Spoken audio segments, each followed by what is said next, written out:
وصل على محمد وعلى آل محمد. رب اشرح لي صدري ويسر لي أمري واحلل عقدة من لساني يفقهوا قولي. رب اشرح لي صدري ويسر لي أمري واحلل عقدة من لساني يفقهوا قولي. Bismillahirrahmanirrahim. Assalamualaikum warahmatullahi wabarakatuh. Alhamdulillah summa alhamdulillah nahmaduhu wa nasta'inuhu wa nastahdi nastaghfiruh wa na'udzu billahi min syururi anfusina wa min sayyiati a'malina may yahdihillahu fala mudilla lahu wa may yudlil fala hadiyalah.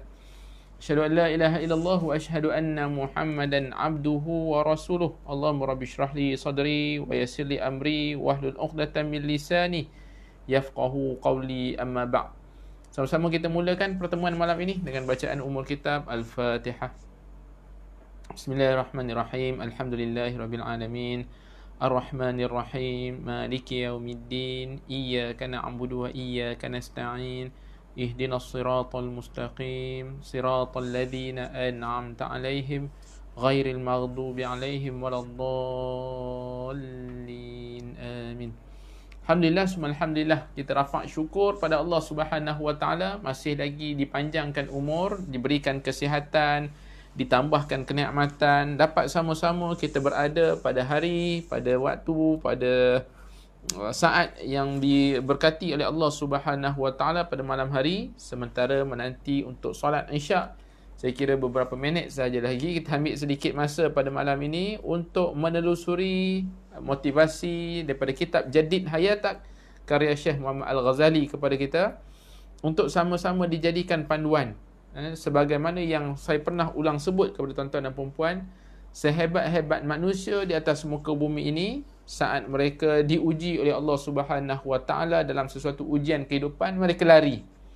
Mereka lari. Lari kenapa? Lari kepada Allah Subhanahu Wa Taala. Jadi mereka yang hebat saat berdepan dengan ujian di atas muka bumi, mereka lari. Mereka lari kepada Allah. Itulah sehebat-hebat manusia. Jadi kita nak mengambil manfaat. Kita ada beberapa bab lagi yang berbaki dalam kitab Jadid Hayatak ini, ataupun perbaharuilah hidup kita ini untuk sama-sama dijadikan panduan dalam kehidupan, supaya hari yang berlalu tidak terlampau disedihkan, hari yang mendatang tidak digelisahkan. Akhirnya dapat sama-sama kita manfaatkan waktu yang kita ada sekarang ni. Tuan-tuan dan puan-puan, apa khabar? Mudah-mudahan sihat semuanya. Mudah-mudahan kuat, terus bertenaga menghadapi kesulitan, kepayahan, kenikmatan kehidupan ini. Moga-moga yang pentingnya Allah Subhanahu Wa Taala redha dengan kehidupan kita. Mungkin ada yang baru menerima berita-berita yang baik. Alhamdulillah, syukur pada Allah. Mungkin ada yang sedang menerima berita-berita kesedihan. Mudah-mudahan Allah Subhanahu Wa Taala jugalah yang memberikan kekuatan untuk berhadapan dengan kisah-kisah yang seterusnya. Tuan-tuan dan puan-puan dirahmati Allah, kita nak sambung sebenarnya perbahasan pada minggu yang lalu. Masih lagi dalam bab yang menyatakan tentang keimanan dan kederhakaan. Kita berhenti pada minggu yang lalu pada bab kecil ataupun pada topik yang kecil tentang solat sebagai istirahat. Sebagai solat sebagai istirahat. Bagaimana nak dijadikan yang akhirnya solat yang kita lakukan setiap hari ini bukan sekadar dijadikan aktiviti harian semata-mata, tetapi bagaimana kaedah solat yang dikatakan tempat perhubungan, tempat berbisik, tempat merayu, tempat meminta, hatta tempat untuk kita bercerita apa juga kisah kehidupan kita kepada Allah Subhanahu Wa Taala. Jadi kita nak sambung sedikit lagi berkaitan dengan solat sebagai istirahat. Untuk kita pasakkan dalam hati kita, solat bagaimana yang kita lakukan saban hari ini bukanlah sebagaimana yang kita buat, ataupun bukanlah sebagaimana hanya berdiri, rukuk dan sujud semata-mata, tetapi solat yang kita lakukan itu mampu memberi kesan ke dalam hati kita sebenarnya. Baik, kita lihat sedikit apa yang disebutkan oleh Syekh Muhammad Ghazali pada sambungan tajuk solat sebagai satu tempat istirahat ini.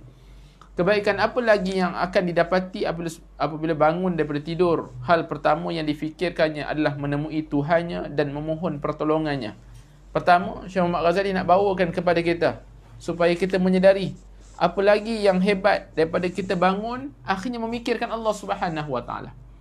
Sebagaimana manusia yang baru tersedar daripada kesakitan, baru tersedar daripada pengsan, pastinya yang pertama diingat adalah sesuatu yang disukainya, sesuatu yang dirinduinya. Begitulah manusia yang bangun daripada tidur, maka perkara yang pertama yang perlu diingat adalah untuk sujud dan berterima kasih kepada Allah Subhanahu wa taala. Untuk bertemu dengan Allah Subhanahu wa taala, nak minta pertolongan, nak bersyukur kepada Allah, nak memulakan harinya. Tuan-tuan, saya dah sebut pada tuan-tuan dahulu, kita tanamkan, kita pasakkan dalam pemikiran anak kita, bangun pagi bukan sekadar nak pergi sekolah, tapi yang ditanam, yang disematkan dalam hati anak-anak kita, bangun pagi untuk mendirikan solat subuh. Ini yang ditanam. Jangan hanya kita menyebut tidur awal, besok nak sekolah, tidur awal, esok nak sekolah. Jangan itu saja yang ditanam. Sebab kita khawatir bila hari cuti saja, yang keluar di mulut anak-anak, tak apalah bangun lambat, hari ni kan cuti. Tuan-tuan, ini kita nak tanam pemikiran supaya tidur awal, besok dapat solat subuh. Tidur awal, esok solat subuh, nak kena solat subuh pada waktunya. Sebab perkara pertama, ia akhirnya mendatangkan kebaikan dalam hati manusia. Dengan cara itu, dia akan mendapat jaminan perlindungan dan pemeliharaan dari langit pada waktu siang. Allahu Akbar. Dengan cara kita tunduk dan patuh pada permulaan hari.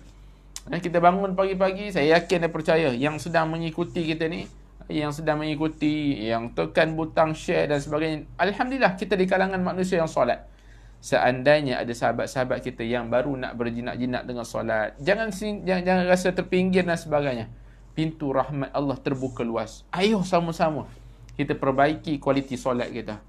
Kita mungkin selalunya bangun pukul 7 ke, bangun pukul 8 kita sedar. Prestasi solat perlu diperbaiki sedikit demi sedikit. Ayo sama-sama. Kalau kita dah susah sangat, kunci jamnya, ingatkan kawan-kawannya. Sehingga kan tuan-tuan, kalau tuan-tuan lihat di Play Store, handphone masing-masing dan sebagainya, ada aplikasi, ada apps yang dibuat kita kunci jam. Bila nak matikan alarm tu, terpaksa menyelesaikan masalah matematik dulu. Masya Allah, tuan-tuan hebat. Kadang-kadang bila kita ada set alarm dan sebagainya, kadang-kadang bila dah pukul 6, alarm dah berbunyi, kadang-kadang kita tutup, kita tidur balik. Tetapi ada apps, ada aplikasi yang kalau nak tutup alarm, kena jawab soalan matematik dulu. Tuan-tuan boleh cari dekat Play Store dan sebagainya. Masya Allah. Ini nak keinginan yang kuat untuk memulakan pagi dengan tunduk dan patuh kepada perintah Allah Subhanahu wa taala. Ia benar, dia akan mendapat pertolongan Allah kerana ketika masuk pagi, dia mohon redanya, minta penjagaannya. Tuan-tuan, Nabi SAW mengajarkan kepada kita doa yang kita baca pagi ke pagi. Allahumma inni as'aluka ilman nafi'a wa rizqan tayyiba wa amalan mutaqabbala. Amalkan dalam kehidupan kita. Kita minta kepada Allah, Allahumma inni as'aluka ilman nafi'a. Ya Allah, berikan kepada aku, berikan kepada kami ini, ya Allah, ilmu yang bermanfaat. Wa rizqan tayyiba. Ya Allah, kami mulakan hari ini, ya Allah, berikan kepada kami rezeki yang baik. Wa amalan mutaqabbala. Kemuncaknya, ya Allah, terimalah amalan kami dalam kehidupan kami ini, ya Allah. Tuan-tuan, lihat pada doa qunut. Allahumma hdini fi man hadait. Kita minta kepada Allah Subhanahu wa taala dengan hidayah dan sebagainya. Ketika sebab itu dalam doa qunut juga, wa barik li fi ma atait. Ya Allah, berkatilah apa yang kau berikan ni. Masya Allah, tuan-tuan.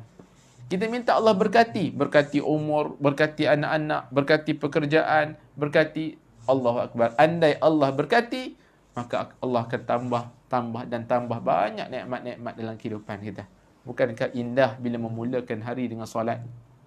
Solat dijadikan tempat rehat kepada kita. Hanya Allah yang paling berhak memberikan perlindungan kepada orang yang meminta perlindungan kepadanya. Hanya dia yang paling berhak memberi penjagaan kepada orang yang memohon penjagaan daripadanya. Tuan-tuan, bukankah ada hari yang kita takut sangat nak berhadapan? Bila mungkin esok ada sesuatu ujian, esok ada sesuatu perkara yang menakutkan dalam kehidupan yang terpaksa kita hadapi, yang terpaksa kita tempuh juga. Kita ada satu peperiksaan besar, kita ada ujian dalam kehidupan yang perlu kita selesaikan, kita ada keputusan besar yang perlu kita laksanakan. Jadi bukankah lebih indah kita mulakan hari kita dengan minta pertolongan? Siapa lagi nak bantu kita kalau bukan Allah? Siapa lagi yang nak menenangkan hati kita kalau bukan Allah? Siapa lagi yang nak memberikan kerjasama yang baik selain daripada Allah Subhanahu wa taala?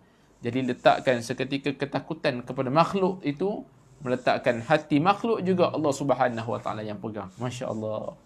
Bila ditanam perkara-perkara ini dalam hati kita, kita mudah untuk mencari pertolongan Allah Subhanahu wa taala. Allahumma shalli ala sayyidina Muhammad. Tuan-tuan, dalam sebuah hadis disebutkan, barang siapa mengerjakan solat subuh, bererti dia berada dalam jaminan Allah. Kerana itu jangan sampai Allah menuntut sesuatu kepada kalian daripada jaminannya. Sebab siapa saja yang Allah Subhanahu wa taala menuntutnya, nescaya Allah pasti akan menemukannya lalu akan menelengkupkan wajahnya ke dalam neraka jahanam. Allah. Kita nak bangun pagi-pagi, nak memulakan hari ni supaya berada di bawah jaminan Allah. Bila kita di bawah jaminan Allah, tidak ada satu perkara pun yang dapat merosakkan, membinasakan, menghalang tujuan asal kehidupan kita. Maka tekad dalam hati tuan-tuan. Bila disebutkan solat sebagai istirahat, bangun, andai Allah panjangkan umur kita pagi besok, bangun, senyum, pergi menunaikan solat. Allahu Akbar. Merasakan solat subuh yang kita lakukan itu solat subuh yang terbaik yang kita lakukan.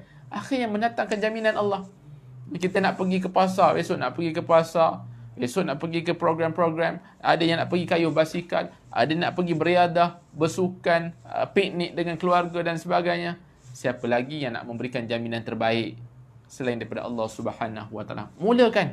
Mulakan hari dengan tunduk dan patuh pada perintah Allah. Ya, kita boleh susun strategi dengan baik.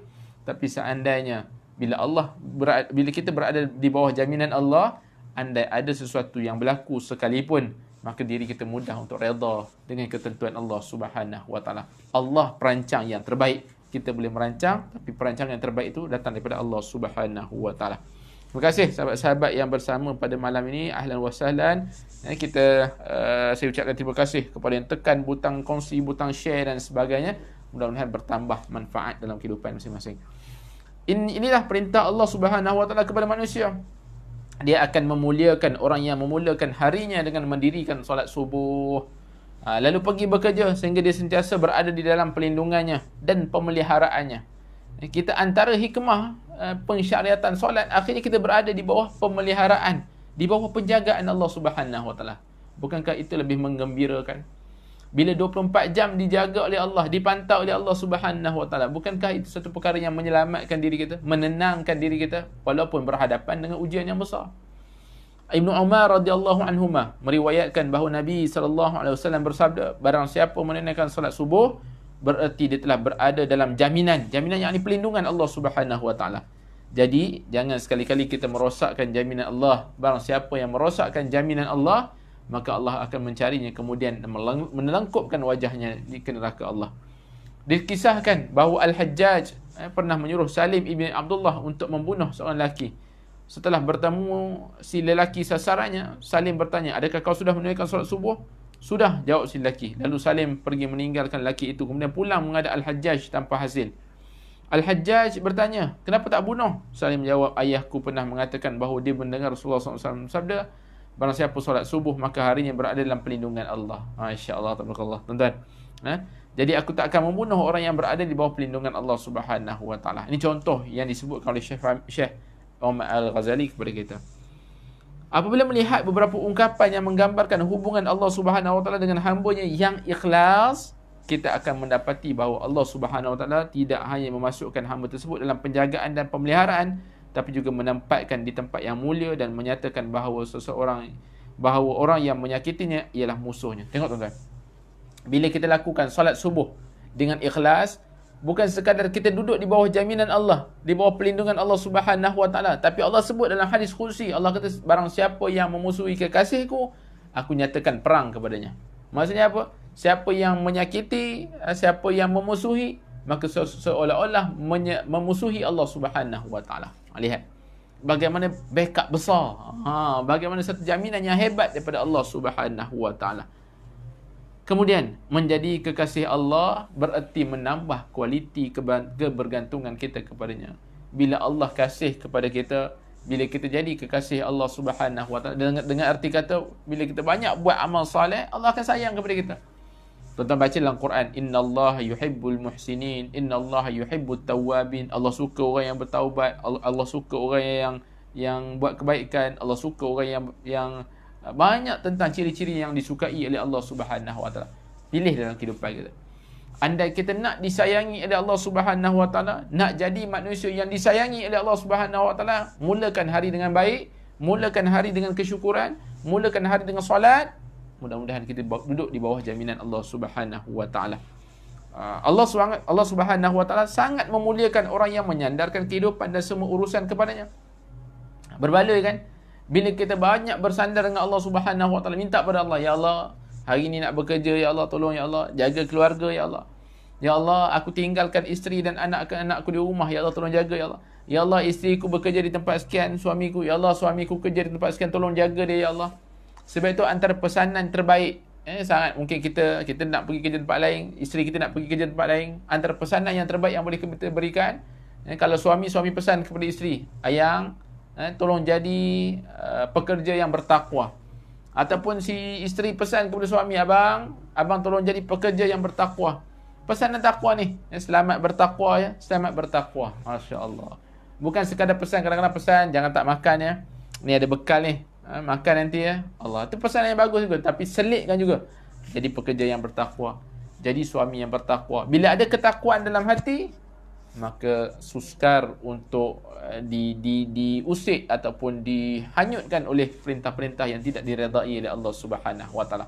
Ya, akhirnya kita mulakan hari jadi ni. Yang penting kita mulakan hari dengan solat subuh supaya berduduk dalam jagaan Allah Subhanahu Wa Taala. Jadi Allah muliakan orang yang sandarkan pertolongan, orang yang sandarkan urusan kepada Allah, Allah akan muliakan. Ya Allah, hari ni ada mesyuarat ya Allah. Ya Allah, berikanlah kelancaran lidah untuk aku mulakan mesyuarat.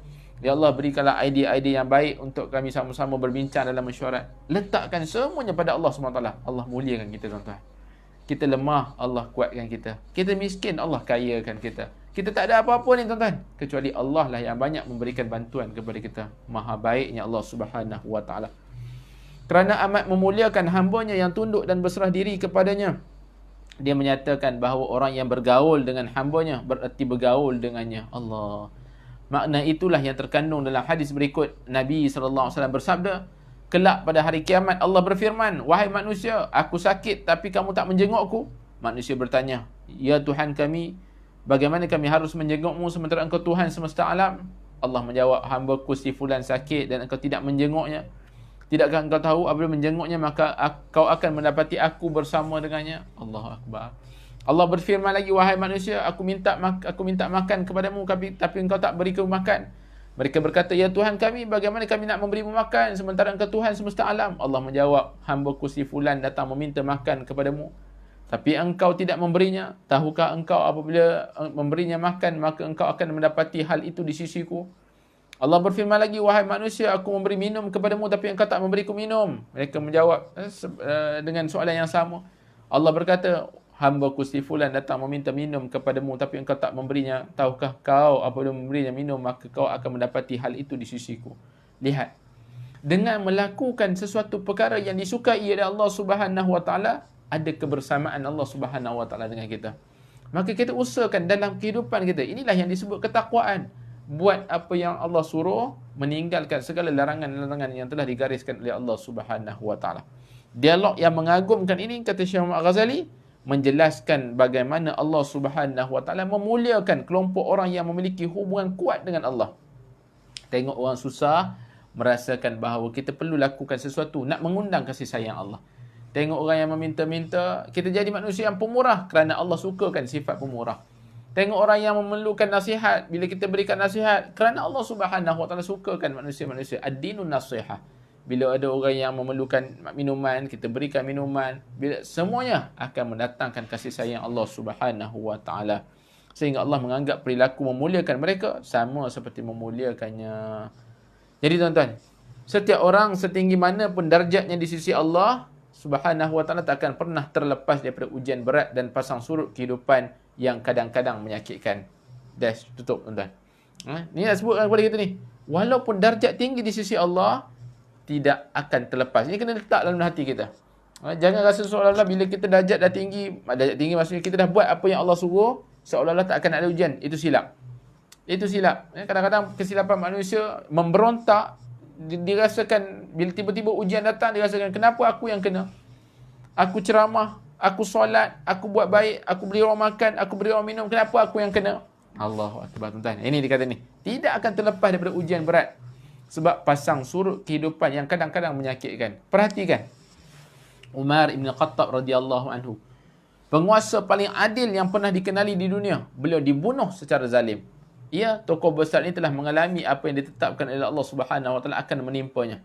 Orang yang bergaul dekat dengannya seakan-akan dia bergaul dengan Allah Subhanahu Wa Taala. Tapi tuan-tuan, adakah dengan ujian-ujian tersebut menyebabkan Umar ini berpaling daripada Allah? Apakah ujian-ujian yang kena kepada orang yang dekat dengan Allah Subhanahu Wa Taala ini menyebabkan mereka ini cepat melatah menyalahkan Allah Subhanahu Wa Taala? Hasilnya tuan-tuan, bila kita bermula daripada sekecil-kecil perbuatan sehinggalah sebesar-besar perbuatan untuk mencari redha Allah, maka akan mudah untuk mendapatkan keredaan Allah Subhanahu Wa Taala. Demikian pula yang terjadi kepada golongan muslimin generasi yang pertama. Mereka ditimpa pelbagai derita yang menyakitkan akibat siksaan dan tekanan kaum musyrik. Mereka dibiar kelaparan, kehausan, hingga sanggup mereka memakan daunan sampai bibir mereka pecah berdarah. Kelaparan yang mereka alami bukanlah kelaparan kerana meminta-minta, seperti yang difahami oleh orang-orang yang dungu. Kelaparan mereka itu disebabkan perjuangan dan pengorbanan. Mereka diboikot tuan-tuan. Akhirnya tak ada makanan, tak ada minuman. Mereka sanggup demi perjuangan. Demi perjuangan tak akan balik kepada agama asal. Demi perjuangan mereka. Ini bukan seolah-olah tak nak minta-minta dan sebagainya. Demi perjuangan. Akhirnya mereka seolah-olah nampak hina di dunia, tapi sebenarnya menguntungkan di akhirat kelak. Kita mungkin berkata, apa manfaat daripada mempunyai hubungan baik dengan Allah? Dan apa manfaat luasnya penjagaan yang dibentangkan oleh Allah bagi hamba-hamba yang dikasihinya? Sedangkan mereka tetap tidak selamat daripada cakaran kezaliman dan jerat pengkhianatan. Bila kita fikir, apa untungnya? Kata dekat dengan Allah, tapi sampai tak dapat makanan, tapi sampai pecah-pecah bibir, pecah-pecah mulut dan sebagainya, kena zalim. Apa untungnya? Di mana pagar penjagaan Allah yang melindungi Umar, Osman, Ali kerana nyata mereka semua dibunuh secara keji? Kata, macam mana Allah jaga ni? Kata penjagaan Allah. Lihat tuan-tuan. Pertanyaan seperti ini tidak akan menggugurkan apa yang sudah kami jelaskan awal tadi. Hal pertama yang mesti dilakukan adalah meluruskan pemahaman orang ramai agar tidak tersesat lebih jauh lagi. Bagaimana tanggapan orang-orang seperti itu seandainya mereka tahu bahawa Umar radhiyallahu anhu sebelum wafat memohon kepada Allah agar berkenan memberinya kesyahidan. Allah. Bukankah Umar sendiri minta pada Allah untuk disyahidkan? Bahkan beliau mohon kepada Allah agar beliau syahid bukan di wilayah timur tempat kaum muslimin berperang melawan Parsi, atau di wilayah peperangan melawan Romawi. Beliau mohon agar mati syahid di tanah hijrah, iaitu Madinah. Bagaimana tanggapan mereka seandainya mereka mengetahui kenyataan ini? Allahu Akbar. Riwayat yang menuturkan permohonan Umar radhiyallahu anhu itu menggambarkan seakan-akan beliau telah menentukan jalan kesyahidannya sendiri. Sungguh Umar radhiyallahu anhu dan orang-orang mulia lain benar-benar mengetahui tabiat kehidupan ini. Mereka juga memahami tugas orang-orang yang memiliki semangat dan tekad yang teguh, iaitu menanamkan keimanan, akhlak dan keadilan seraya mencabut rumput-rumput beracun dan duri-duri mematikan yang tersebar di tengah-tengah umat Islam. Tengok, dengan hasil keimanan tadi ni, akhir tak akan tergugat. Datanglah ujian macam mana pun, akibat hubungan yang baik dengan Allah Subhanahu Wa Taala, mereka tak akan tergugat. Biarpun nampak pada zahir manusia seolah-olah hina, tapi sebenarnya kenikmatan sedang mereka rasakan. Kenikmatan hubungan dengan Allah Subhanahu Wa Taala, ketenangan itu sebenarnya yang mendatangkan kenikmatan. Walaupun zahir pandangan manusia itu nampak sengsara, tapi sebenarnya ketenangan di sisi Allah Subhanahu Wa Taala sangat menguntungkan. Mereka mengetahui tugas dan kewajipan mereka, lalu melaksanakannya dengan penuh semangat dan tanggungjawab. Halangan dan rintangan yang mereka temui sepanjang hidup tidak membuatkan mereka bersedih ataupun menyerah. Jadi bila Allah dah redha, bila tahu dah ini jalan yang Allah kasih, maka tempuhi saja. Mereka tahu dah, walaupun susah, walaupun kadang-kadang sedih, walaupun kadang-kadang, tapi bila jalan ini jalan yang Allah redha, maka jalan ini akan menguntungkan di akhirat kelak. Mereka tidak akan terlepas daripada berada di bawah jaminan Allah Subhanahu Wa Taala. Maka apa lagi keraguan? Seandainya Allah sentiasa mengiringi, seandainya Allah sentiasa menjaga mereka, tidak ada keraguan, maka akan terus berjalan seperti biasa. Penentangan dan penganiayaan yang mereka alami juga tidak membuatkan mereka cemas dan gelisah. Ada orang tak suka, ada orang menentang, ada orang buat zalim, adakah mereka rasa cemas, gelisah dan sebagainya? Tidak. Sebab bila dilakukan kezaliman yang dilakukan, akhirnya semuanya poin-poin lebih, markah-markah tambahan yang akan dapat menguntungkan mereka untuk perjuangan dalam menempuh kehidupan mereka. Bahkan semua halangan dan kesulitan itu kadang-kadang menjadi harapan mereka. Allahu Akbar. Kadang-kadang minta pula kesulitan. Tuan-tuan, dulu saya pernah cerita pada tuan-tuan kisah bila para sahabat, ada sahabat yang sakit, Bila sahabat lain ziarah, kemudian dia tanya, kenapa kamu yang sakit? Kenapa aku tak sakit? Sebab apa tuan-tuan? Bukan minta sakit sebenarnya. Sebab dia katakan orang yang sakit ni 24 jam dipantau oleh Allah Subhanahu Wa Taala. Adakah Allah tak pantau aku? Lihat tahap keimanan mereka. Merindui dipantau oleh Allah Subhanahu Wa Taala.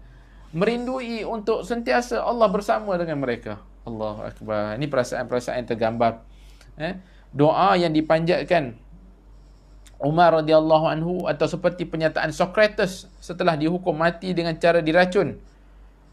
Socrates diberi gelas beracun dan itu yang diharapkan. Dia benar-benar senang dan ingin segera meneguknya.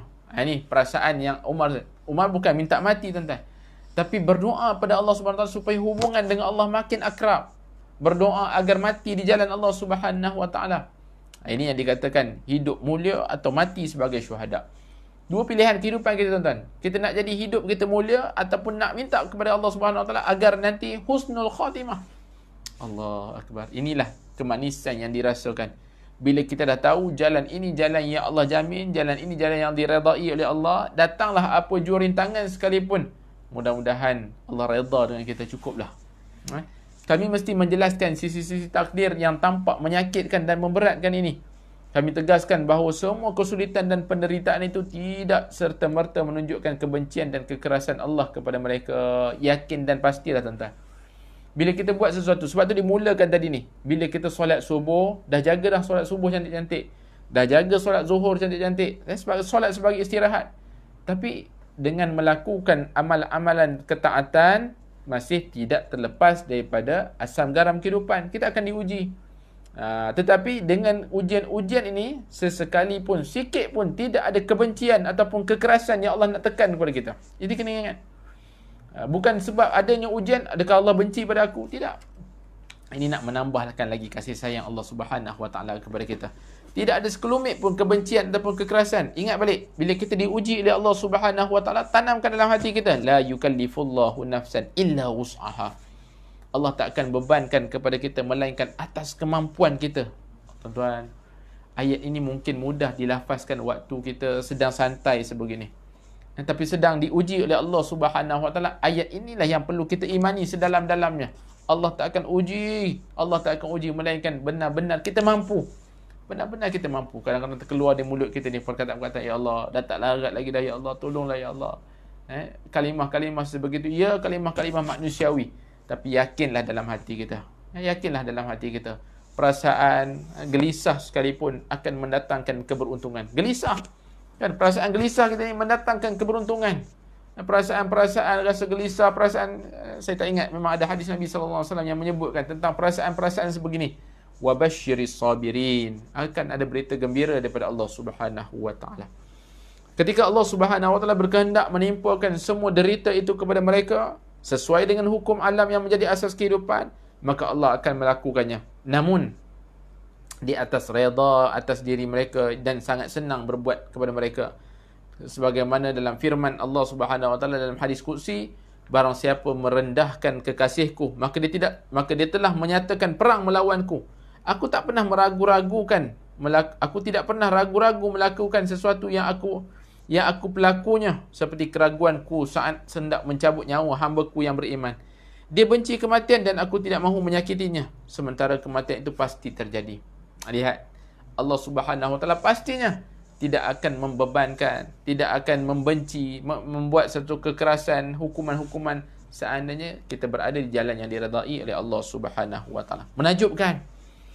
Betapa besar dan luasnya kasih sayang Allah Subhanahu Wa Taala. Kematian pasti terjadi. Dan tidak boleh tidak, Allah Subhanahu Wa Taala nak melaksanakan ketetapannya. Adakah Allah benci kita?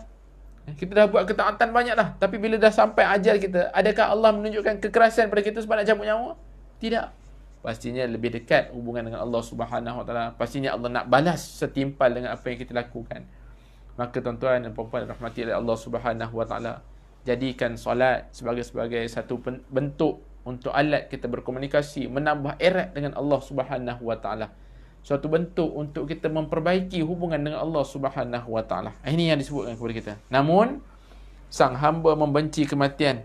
Allah juga tidak suka jika hambanya berasa dirinya akan ditimpa keburukan dari sisi Tuhannya. Perhatikanlah gambaran indah tentang pelaksanaan takdir ini. Renungkanlah ungkapan, aku tidak pernah ragu-ragu melakukan sesuatu yang aku pelakunya seperti keraguanku. Hadis itu menafikan dan menentang semua anggapan yang menyatakan bahawa derita dan kepedihan yang dialami hamba-hamba yang dikasihi Allah menggambarkan kebencian dan sikap keras Allah kepada mereka. Sekali-kali tidak. Sekali-kali tidak. Bila kadang-kadang kita rasakan semakin dekat, kenapalah semakin kita lakukan perubahan dalam hidup ni, kenapalah semakin susah sangat kehidupan. Yakinlah, ada sesuatu yang Allah Subhanahu Wa Taala sedang susun terbaik buat kita. Mungkin nak dihapuskan dosa kita, diangkat darjat kita yang lebih tinggi, dan pastinya berita gembira buat mereka yang sabar berhadapan dengan ujian kehidupan. Allah Ta'ala takkan membenci kita selagi mana kita melakukan ketaatan kepada Allah Subhanahu Wa Taala. Allah tidak pernah gembira ketika menimpakan kesulitan dan penderitaan kepada orang mulia dan hamba-hambanya yang mukmin. Namun bencana dan kesulitan apapun yang menimpa mereka, Allah tetap mencintai dan redha atas diri mereka. Allah, tuan-tuan, lihatlah para salafus soleh. Lihatlah para anbiya, para nabi-nabi yang telah diuji oleh Allah Subhanahu Wa Taala. Tidak ada sekelumit pun perasaan benci Allah kepada mereka. Bahkan dengan ujian ataupun ketetapan kehidupan ini mengangkat darjat mereka yang lebih tinggi, mendekatkan hubungan mereka dengan Allah Subhanahu Wa Taala. Di sisi lain, mereka juga menerima takdir dan ketentuan Allah itu dengan penuh keikhlasan dan sukacita. Maka bergembiralah bila diuji oleh Allah. Itu tanda Allah sedang berkomunikasi dengan kita. Kita sedang berinteraksi dengan Allah Subhanahu Wa Taala. Semakin diuji, semakin banyak kita menyebut kalimah-kalimah yang baik. Semakin dekat, semakin erat, semakin baik kaedah kita solat dan sebagainya. Ketika menghadapi derita dan kesulitan, mereka mengembalikannya kepada Allah sehingga pahitnya derita menjadi rasa manis dan beratnya kesulitan hidup menjadi mudah dan ringan. Balikkan pada Allah, tuan-tuan. Ya Allah, penat. Ya Allah, kerja. Ya Allah. Ya Allah, tak ada kerja lagi. Ya Allah. Ya Allah, susahnya keluarga ini. Ya Allah. Ya Allah, kami susah. Ya Allah. Ya Allah, kami susah. Ya Allah, kembalikan pengaduan itu pada Allah Subhanahu Wa Taala. Allah Maha tahu apa yang terbaik untuk kita. Yakinlah dalam hati kita, Allah Maha mengetahui. Allah Maha mengetahui. Apa kerja kita? Usaha dan usaha mencari redha Allah. Usaha dan usaha dalam kehidupan kita. Dan insya-Allah dengan usaha yang dilakukan, maka Allah Subhanahu Wa Taala akan berikan yang terbaik dalam hidup kita. Di sisi lain, mereka juga menerima takdir dan ketentuan Allah itu dengan penuh keikhlasan dan sukacita. Ini saya sebutkan tadi ni. Seandainya mereka melihat kematian seperti para penakut melihatnya, tidak ada satu pun daripada mereka yang tetap teguh. Tapi mereka menganggap ringan apa yang dianggap sangat berat oleh para penakut. Mereka menerima dengan senang, sementara para penakut lari terbirit-birit daripada kematian. Syekh Muhammad Ghazali sebut kepada kita. Adakah kita berani? Bukan berani sangat pun. Walaupun kita, alhamdulillah, kita orang beriman. Nak tanamkan kecintaan kita kepada kematian sebab dengan mati menyebabkan kita masuk syurga Allah Subhanahu Wa Taala. Dengan kematian akhirnya menyebabkan kita nak dapat kerehatan yang berpanjangan. Sekarang ni belum mati lagi, maka kita nak buat ketaatan pada Allah Subhanahu Wa Taala semampunya. Bila Allah cabut nyawa kita, insya-Allah mudah-mudahan kita rehat dengan tenang, berehat daripada penatnya perjalanan di atas muka bumi ini. Allahu Akbar, tuan-tuan, hebat ni. Demikian juga kaum mukmin. Allahumma salli ala sayyidina Muhammad. Mereka melihat kesulitan dan penderitaan hidup penuh keikhlasan kerana mereka sentiasa dekat dengan Allah. Tidak pernah sekalipun mereka diliputi rasa takut ataupun gelisah. Ini sifat manusiawi, tuan-tuan. Kadang-kadang kita rasa takut, rasa gelisah. Biasa. Tapi bila iman kita meningkat, kita rasa, insya-Allah mudah-mudahan hilang sedikit kegelisahan. Bukan tak rasa sedih langsung, tuan-tuan. Bukan tak rasa gelisah langsung. Sifat manusiawi itu biasa. Kita rasa gelisah, kita rasa sedih, tapi tak terlampau-lampau. Ini yang dikatakan, jangan terlampau-lampau. Bila terlampau-lampau, tidak memanfaatkan waktu sekarang ini. Kemudian, apabila mereka menghadapi bahaya yang berada di luar batasan kemampuan, mereka terus memohon perlindungan kepada Allah Subhanahu Wa Taala. Tuan-tuan, ini bila YB Menteri sebutkan ada Omicron dan sebagainya, kalimah istirja' kita, tuan-tuan. Inna lillahi wa inna ilaihi raji'un. Ya Allah, kami tak mampu, ya Allah. Kami tak mampu. Kami lemah. Kau kuatkan kami, ya Allah. Ya Allah, selamatkan diri kami, selamatkan ahli keluarga kami, selamatkan negara kami, ya Allah, daripada bala bencana, ya Allah. Beri peluang kepada kami untuk kami bertaubat kepada-Mu, ya Allah. Ini lafaz-lafaz yang kita nak doa pada Allah, agar Allah jaga kita, jaga kejiranan kita, jaga masyarakat kita, jaga negara kita daripada perkara-perkara yang tidak baik dan sebagainya. Kita tak mampu. Allah Ta'ala yang terbaik, Allah Ta'ala susun yang terbaik. InsyaAllah mudah-mudahan COVID yang kita rasakan dahulu susah, sukar dan sebagainya, dan 2 tahun, tuan-tuan, kita melaluinya secara bersama. Dan masih lagi melaluinya.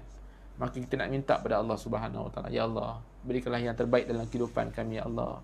InsyaAllah, mudah-mudahan apabila mereka menghadapi bahaya yang berada di luar batas kemampuan, mereka meminta perlindungan pada Allah, sebagaimana anak kecil yang meminta pelukan orang tuanya. Merintih-rintih, tuan-tuan. Bertanya dalam diri kita, bila kali terakhir kita bersungguh-sungguh berdoa pada Allah, ya Allah. Ni seolah-olah anak kecil yang meminta pelukan orang tuanya. Kita menangis, kita rasa tak senang, sebab kita tahu dah Allah Maha menenangkan kita. Allah akan tenangkan hamba-Nya. Allah akan berikan yang terbaik kepada hamba-Nya. Orang tua pasti tidak menghendaki sesuatu yang dibenci anaknya dan akan berusaha melindunginya. Seorang ibu, seorang ayah akan berusaha untuk menjaga anaknya. Ini kan pula Allah Qadir Rabbul Jalil, Allah Subhanahu Wa Taala, pencipta makhluk, yang kita melakukan ketaatan kepadanya. Maka mana mungkin Allah nak membiarkan kita begitu sahaja? Mana mungkin Allah membiarkan kita sebegitu sahaja diuji? Pastinya Allah akan campakkan kebahagiaan, ketenangan kepada kita. Allahumma salli ala sayyidina Muhammad. Tuan-tuan, dalam sebuah hadis disebutkan bahawa ketika Nabi SAW ditimpa satu persoalan yang berat dan sulit diselesaikan, baginda segera mengerjakan solat. Dalam hadis Bukhari disebutkan, Nabi rasa kusut, Nabi rasa macam ada berat masalah, Nabi tunaikan solat. Jadikan solat sebagai istirahat kepada kita. Jadikan solat sebagai tempat pengaduan, ya Allah, kami dah berkeluarga 20 tahun, ya Allah. Ada ujian dalam kehidupan kami, ya Allah. Ya Allah, anak-anak kami, ya Allah. Ya Allah, tolong kami, ya Allah. Banyak ujian-ujian kehidupan anak-anak kami, ya Allah. Ya Allah, jadikan anak-anak kami anak-anak manusia yang mendirikan solat. Rabbi ja'alni muqimas salat. Ya Allah, jadikan kami ni manusia yang mendirikan solat. Wa min zurriyati, ya Allah. Jadikan anak-anak kami juga, ya Allah, anak-anak yang mendirikan solat.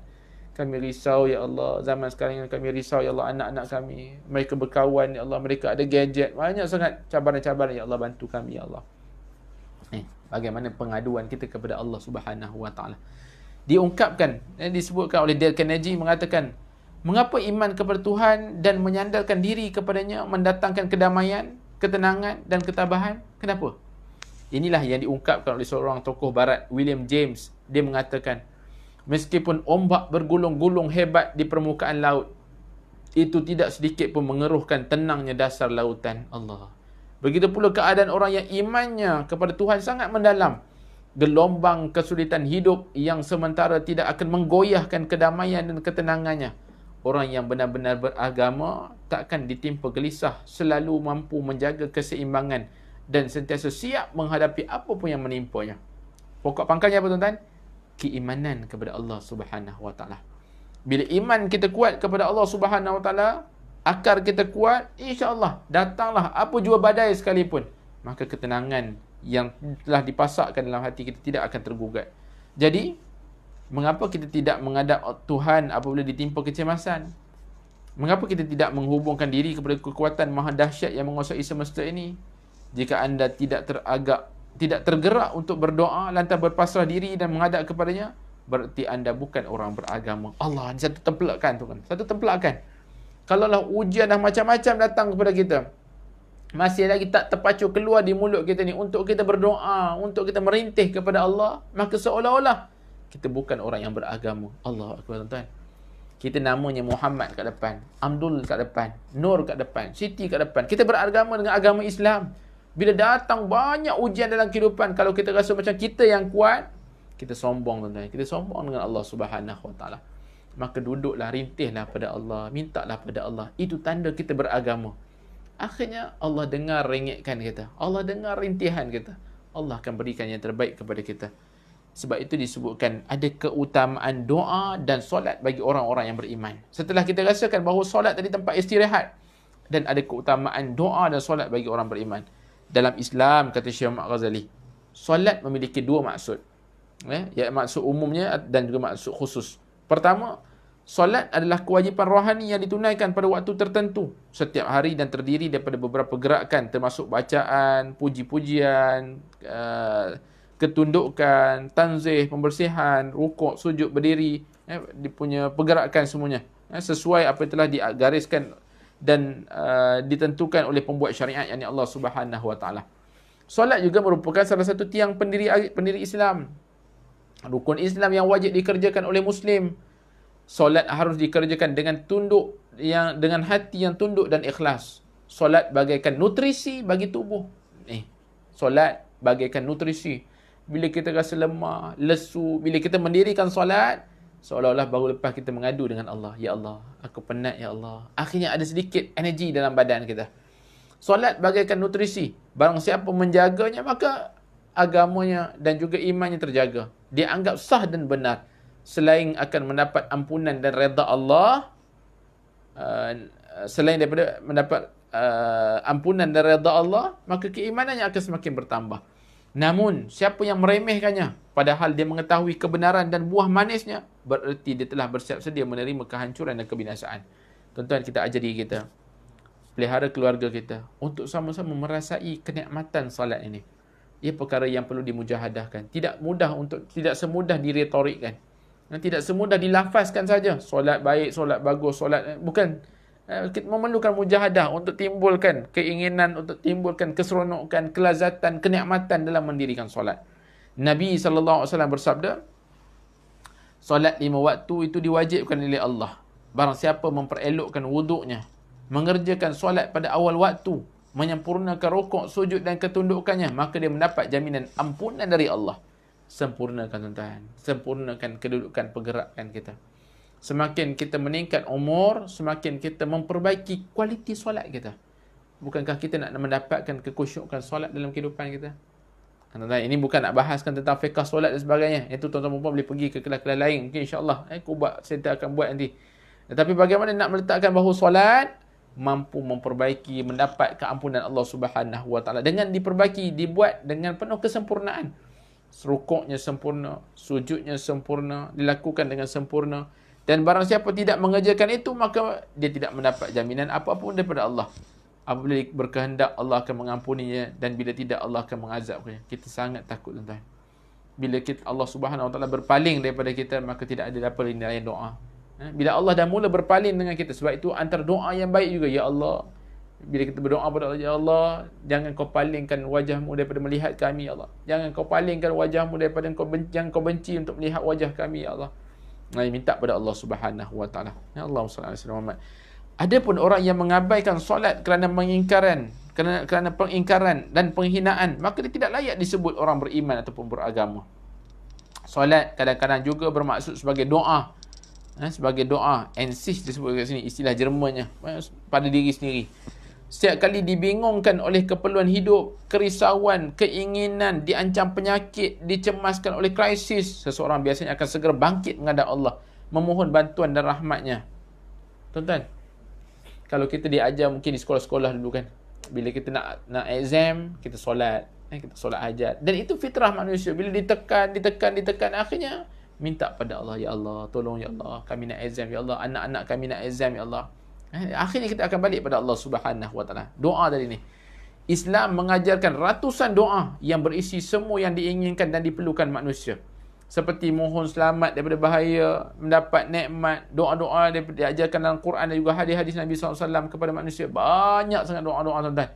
Tuan-tuan kalau yang dah melazimi ataupun pernah membaca ataupun berdaurah kitab Al-Azkar, banyak sangat doa-doa daripada kita bangun tidur sampai kita tidur semula.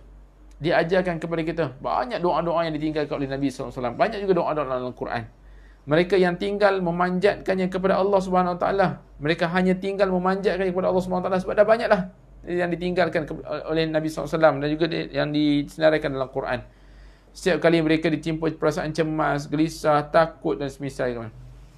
Apa doa yang Nabi SAW ajarkan kepada kita? Allahumma inni a'udzubika as'aluka Allahumma inni a'udzubika minal hammi wal hadzan. Allahumma inni a'udzubika minal hammi wal hadzan. Aku berlindung daripada hammi wal hadzan. Wa a'udzubika minal ajzi wal kasal. Wa a'udzubika minal jubni wal bukhl. Wa a'udzubika min ghalabati daini wa qahri rijal. Ini doa yang Nabi SAW ajarkan kepada kita. Minta supaya hilang kegelisahan, jadi orang yang kuat, tidak malas dan sebagainya. Ini antara banyak yang diajarkan.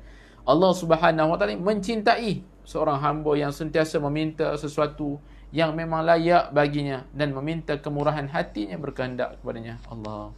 Bahkan Allah Subhanahu Wa Taala mengingatkan manusia untuk tidak berpuas hati atas kekuatan yang dimilikinya. Jangan rasa puas hati.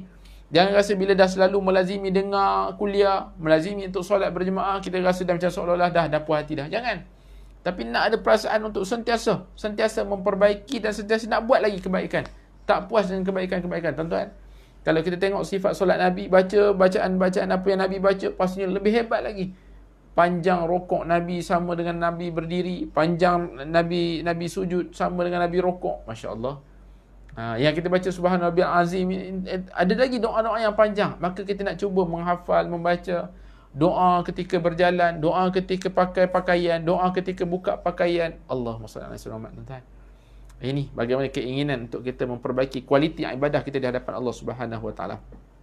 Sebab perasaan puas dan rasa cukup dengan kekuatan diri itu akan menghalang memperoleh berkah pertolongan yang tertinggi. Dan bila kita dah rasa puas, susah nak dapat keberkatan dalam hidup. Dah cukup lah ni, cukup lah. Akhirnya banyak cucukan daripada syaitan nanti. Perasaan itu juga boleh membuatnya terus terpenjara dalam kebelenggu keterbatasan dan kelemahan. Dia rasa dia baik. Jangan rasa begitu, tuan-tuan. Jangan rasa seolah-olah tak ada apalah, tak ada apa lagi nak ditambah, tak ada apa lagi perasaan-perasaan lain yang nak diberikan perhatian, akhirnya menyebabkan kita jadi manusia yang rugi. Dalam sebuah hadis qudsi disebutkan bahawa Allah Subhanahu Wa Taala berfirman, "Wahai hamba-Ku, kalian semua tersesat kecuali yang telah aku beri petunjuk. Maka mohonlah petunjuk kepada aku, mintalah petunjuk. Ihdinas siratal mustaqim. Ya Allah, berilah, tunjukkanlah aku jalan yang lurus, ya Allah." Minta pada Allah. Nescaya aku akan memberinya. Wahai hamba-hambaku, kalian semua lapar kecuali aku yang telah beri makan. Maka mintalah makan kepadaku. Nescaya aku akan memberinya. Wahai hamba-hambaku, kalian semua telanjang kecuali yang telah aku beri pakaian. Maka mintalah pakaian kepadaku. Nescaya aku akan memberikannya. Wahai hamba-hambaku, kalian semua berbuat dosa pada malam hari dan siang hari. Akulah yang maha mengampuni. Maka mintalah pengampunan kepadaku. Nescaya akan aku ampunkan dosa kalian. Tidakkah kita melihat penekanan hadis ini? Kecaman keras ditujukan kepada manusia yang enggan menghadapkan diri kepadanya. Kecaman keras, seolah-olah kita rasa macam kita yang pandai cari rezeki, kita yang pandai makan sendiri, kita yang pandai pergi minum, pergi tekan air dapat kita minum. Kita rasa kita pandai sendiri. Sedangkan semuanya itu kita minta pada Allah. Dengan apa? Dimudahkan dengan bismillah. Minta keberkatan daripada Allah SWT. Pakaian kita ni, bila kita nak pakaikan, dibacakan dengan bismillah. Dibuka pakai, dipakai alhamdulillahilladzi kasani hadza thawba. Kita pakai baju, dimulakan dengan alhamdulillah. Buka baju dengan bismillah. Ini antara doa-doa yang ditinggalkan oleh Nabi sallallahu alaihi wasallam kepada kita. Yang tuan-tuan lihat balik. Dalam kitab Hisnul Muslim dibahaskan tentang kenapa pakai baju dimulakan dengan alhamdulillah. Kenapa saat buka baju dimulakan dengan bismillah. Lihat, masya-Allah.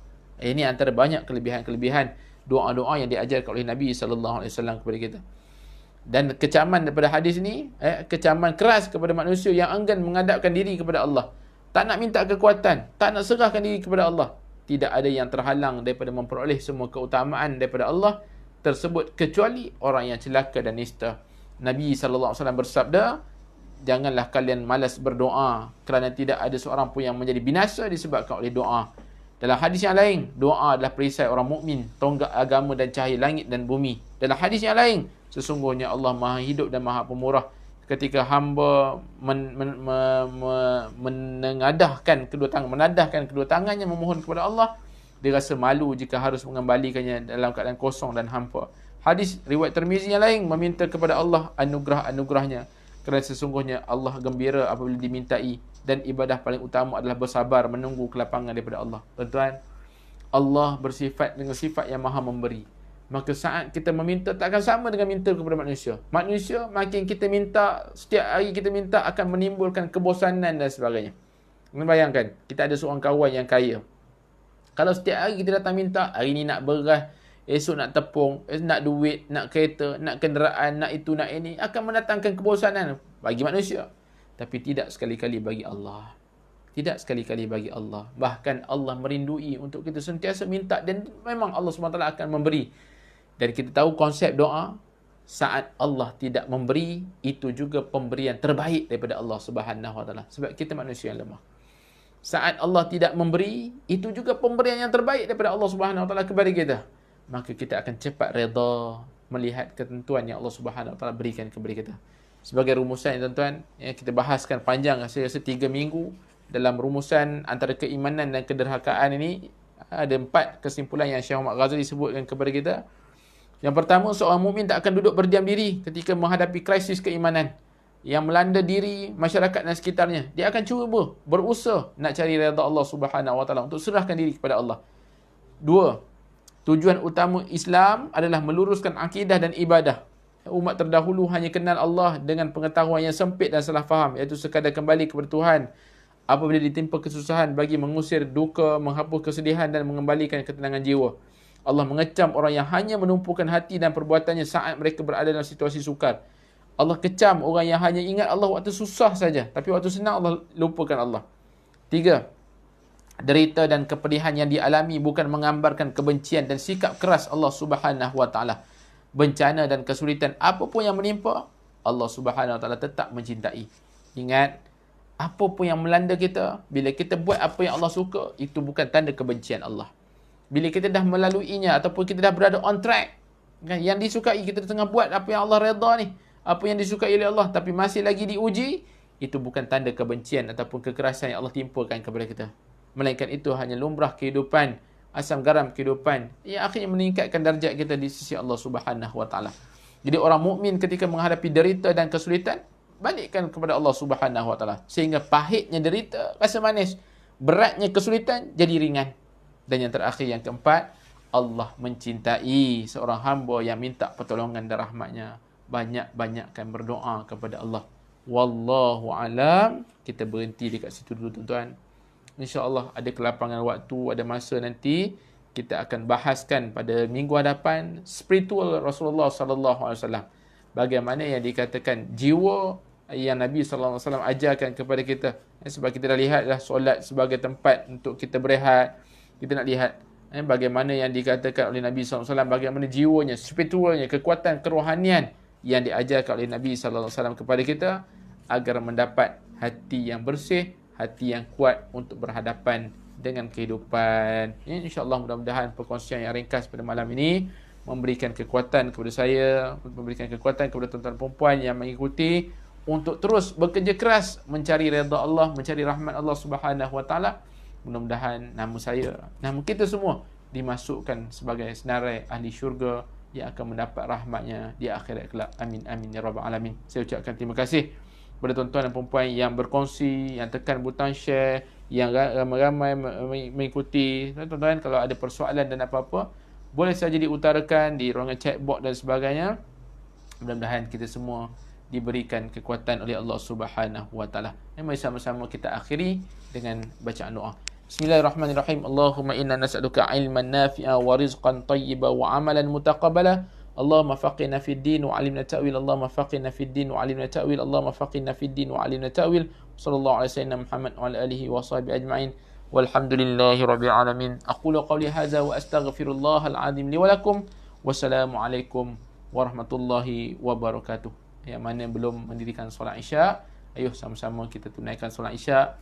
Cuba tanya anak-anak kita, pasangan-pasangan kita, seandainya belum mendirikan solat Isyak, boleh kita dirikan secara berjemaah. Assalamualaikum warahmatullahi wabarakatuh.